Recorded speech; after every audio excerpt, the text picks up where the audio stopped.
button. I know, yeah. But I always get confused because I'm used to my PlayStation where the X buttons, the prime, I keep going back all the time. I've got to get used to using that one.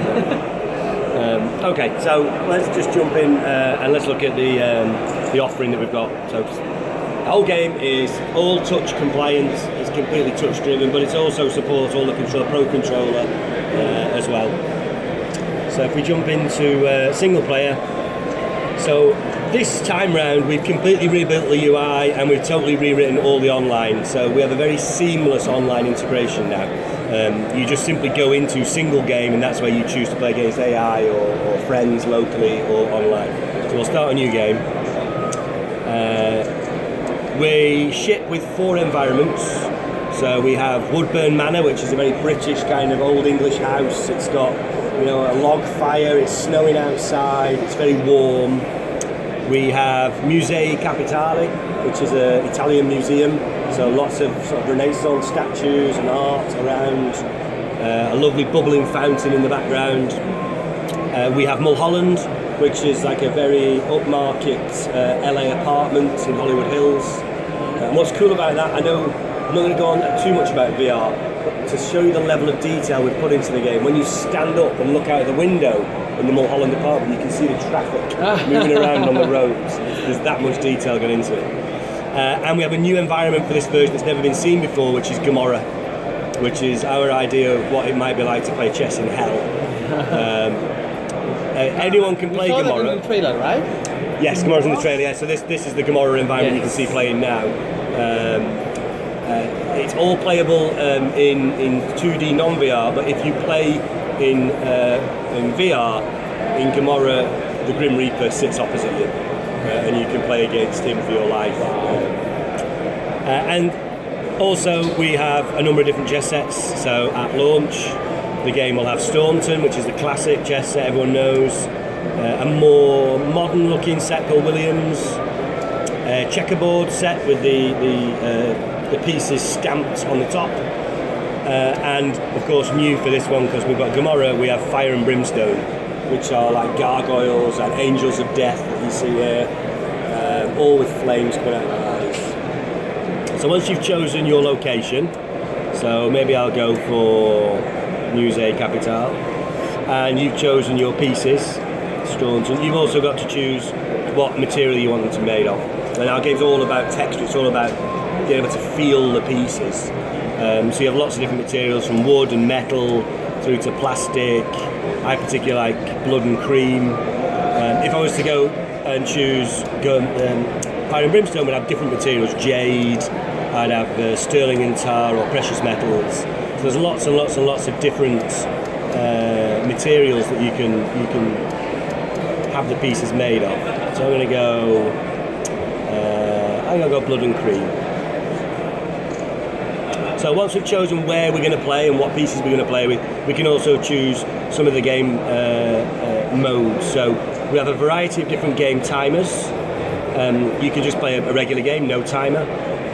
You can play Blitz, where you've got 5 minutes in total to play the match. Whoever's the first to lose, to run out of time loses. We've taken some feedback on board from our community from the previous game. So we have a standard chess timer. We also have Fisher, which is a well-known timer in chess circles, and we have marathon mode where you've got 24 hours to make a move. You can then, so let's say we'll put it on Blitz. You can then also choose your opponent. So you may want to choose AI, you might want to play a local game against a buddy on the sofa, or you may choose to go online. If you choose online, whether that's automatically match-made games, or you want to go on the leaderboard and challenge someone, it will play like a live synchronous multiplayer game. If you're both online at the same time, you will see each other taking moves. The minute one of you goes offline, it seamlessly moves into play by mail. So you'll take a move, come out, come back to it another time, check if another move's been made, and play it asynchronously. Something that for me wasn't as slick as it could have been in the previous game in Pure Chess, so it was really important that we fixed that. So I'm going to play against the AI, and also because we've rebuilt all the back-end server, we are quite proud of the fact that we aggregate all the statistics across all the games played across all platforms, because it's a very cross-platform game, and we use that to grade the ELO rating of the AI itself. So as people are playing it on novice or on amateur, we record the results and we grade our own AI, so you know exactly how it's performing.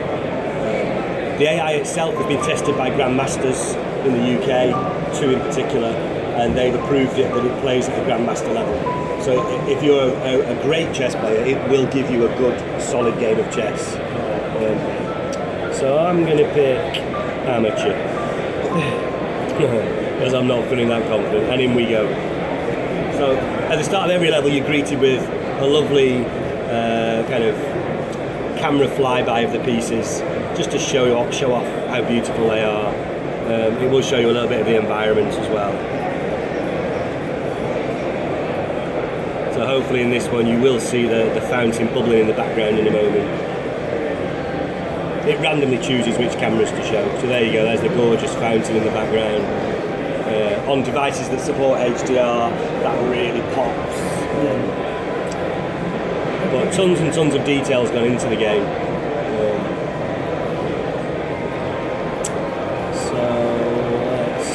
Start off. There are 3 different ways you can view the game. You've got the regular view like this, isometric, so I can move the camera around with the sticks, but it will kind of pop back to a central position. I can get a little bit closer to the pieces and move around the board, and that really gets you get close in. On this build, this is actually straight out of the development studio when I came to Gamescom, so these trigger buttons in the final game, they will zoom in and zoom out, so you can get really close and really take in the detail.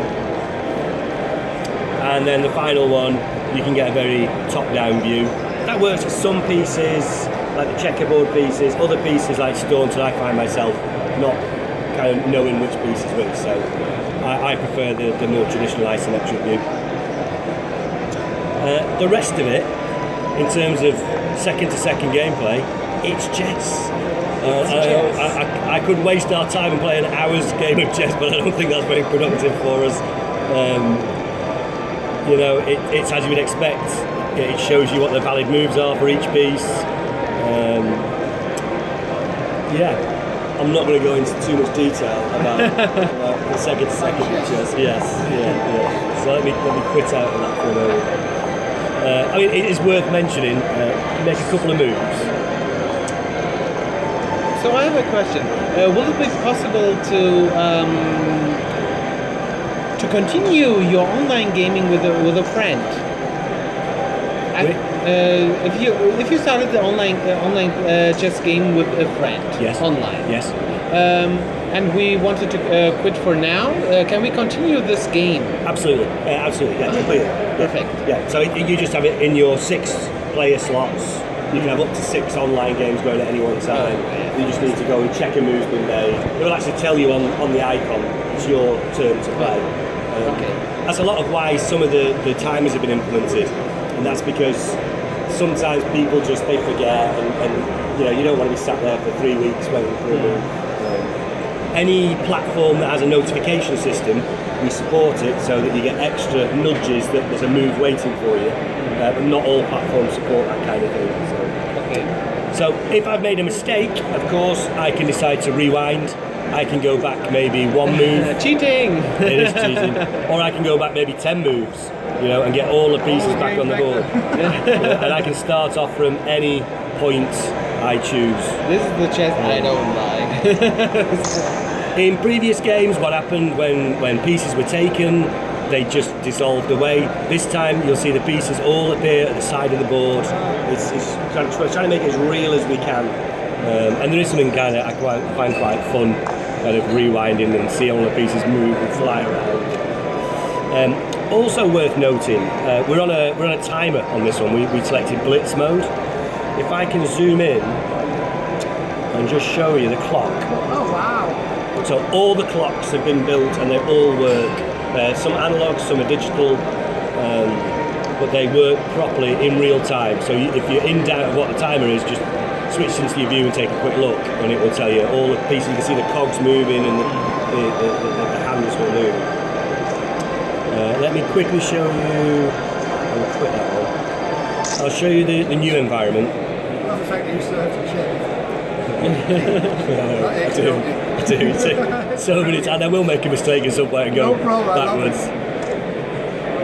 Oh, so there's the ranking boards there. So yeah, you can just jump in and you can challenge anybody in any of the ranking boards.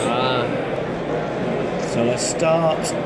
Let's pick those new Fire and Brimstone and let's have them maybe in precious metals we'll go for. And yeah, let's keep it as a Blitz mode.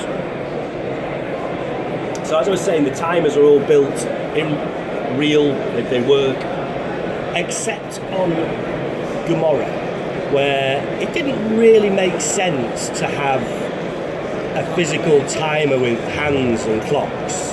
So you'll notice that by the side of the board there are candles, and when we start the game those candles will ignite, and as the timer runs down those candles will disappear, the flames will extinguish, and that indicates your time.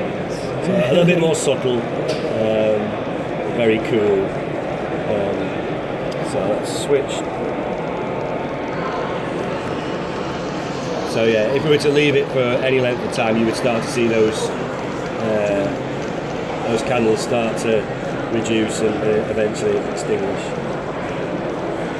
But you get a sense of the kind of detail that we put into the boards and the environments, particularly when we put our VR headsets on the first time. I noticed that everything was flat. We used the skyboxes from the original Pure Chest, they were just flat spheres. And it became really obvious we're going to have to build all of this detail, all of the furniture, to make it feel like a space. So everything you see has been built out in 3D. And that gave the artist a chance to really put some attention to detail into not just the pieces in the board, but the furniture around. But if I play this on the VR mode, will I actually see the room? Yes. Oh, absolutely. Yeah. In the English country garden, in the English manor house, you'll see the snow falling in through the window. I mean, this isn't going to appear in the Switch version because it's not VR, but if you were playing against the Grim Reaper and you start to beat him, lava starts to flow down from the mountains in Gomorrah and he gets up on his hands and he gets in your face. Is it possible to play, if I play on the PC in VR with the guy on Switch, on the same server, so I play in VR and he's not? Yeah, that's fine. It's possible. Yeah. Oh my god, it's so great. So you will just see a normal Switch version. He'll be in his VR version. It's so amazing. Yeah, completely. Okay, so let's quit out. So that's the single player and the online side of things in terms of single game. So in addition to that, we have tournaments. So hopefully these will load. Excellent. So you can start your own tournament. You can invite your friends. Any spare slots are filled by other online players looking for a similar tournament with the same timer.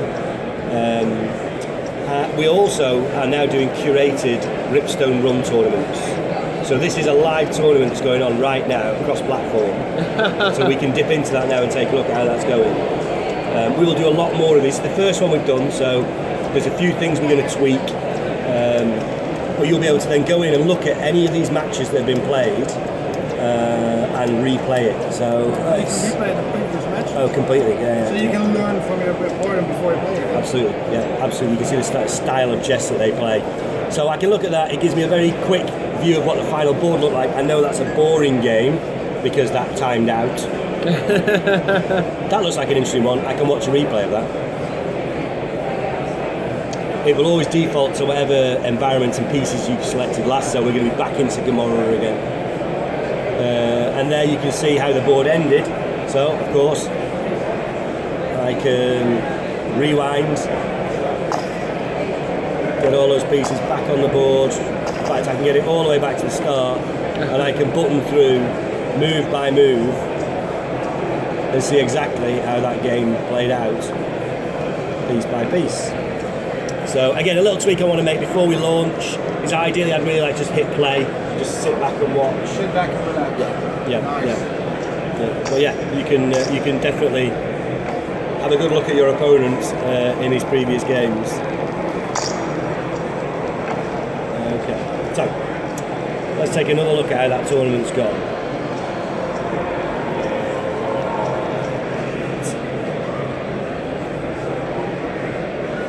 So currently this tournament, I believe we're almost at the end. I think we're waiting for one semi-finalist. So we are, so we're waiting for it. So we've had one semi-final played, and that player has now won through to the final match, and we're waiting for that last game to play out, and then we will have our final two to play off. So we're going to see more of these tournaments, summer tournaments, winter tournaments. We're going to do tournaments based around perhaps other sponsorship or events, and I think ideally I would love to be in a place where we can start offering prizes to winners as well. Only our first tournament, so we're going to make a few learnings, and the next few that we do will be even better. So that's tournaments, and of course we also have a full set of tutorials. I've added more to these since Pure Chess. So of course we did how the pieces move, how they capture other pieces, how a pawn can capture, how a queen or a knight. We teach about notation, but I've added more to the strategies. So you can learn about castling and en passant, learn basic tactics like pins, skewers and forks, but I've added more in terms of openings. So we now do a tutorial on what not to do, how not to open a game, and another opening called the boring opening, as well as the original Italian opening that we featured. And also, I did a little bit more about the middle game. So once a few pieces have been exchanged and you're in that middle phase of trying to command the board, a few tactics on how you might get the upper hand, and also a few more on endgame strategy. So how to play cat and mouse with the king, or how to use triangulation to really get that king pinned in the corner and get that final checkmate. So I've added a bit more to that. That's what I miss. I like chess, but I'm not very good at it. And now I can actually learn it. Yes, I'd like to think that no matter what your level, unless you're a grandmaster and you're a genius, I think there's something in that tutorial that for everyone at various levels to take away from it and learn at least one thing. And then we also, when you get bored of challenging your friends or playing against the AI, we have a challenge section where you've got lots of different mate puzzles, mating 1, 2, all the way up to 7. And again, new for this version, I've added some historical matches. So there's 10 famous matches across thousands of years that have been played. Wow. Where we're going to give players just a little bit of background about why that match was famous, and give them the chance to either play that match as it was played and try and win like the players won, or some of the matches are blunders that grandmasters made, and your challenge is to avoid making that blunder and to try and go on and win the match and change history. And so there's lots of famous players. You've got Magnus Carlsen against Ernst there. I think there's You watch the games as well. Instead of playing them yourself, you just... That's a good idea. No. I mean, you can play it through to the end, and then you could do your rewind to watch it. But no, that'd be an interesting idea. I think that's quite cool. I'll take that one. Give you a special thanks for that. That's really That would be awesome. It would be awesome. Just to be there in the environment. Yeah. I wish I was there. Yeah. You're there, yeah. So yeah, we've got Bobby Fischer, all of these matches. You know, to be honest, you can go online, you can see exactly how they played out if you want to just follow it step by step, or you can challenge yourself and see if you could change it, how good a player you are. But I just wanted something in there that acknowledges some of these great games across history that have been played. So that's new to that version as well. So the Switch version also has, of course, touch control. Amazing. Okay, I can wait. This will be And of course, you can I think also this is use one it of for the. And that is kind of, in a nutshell, Chess Ultra as it stands. It's...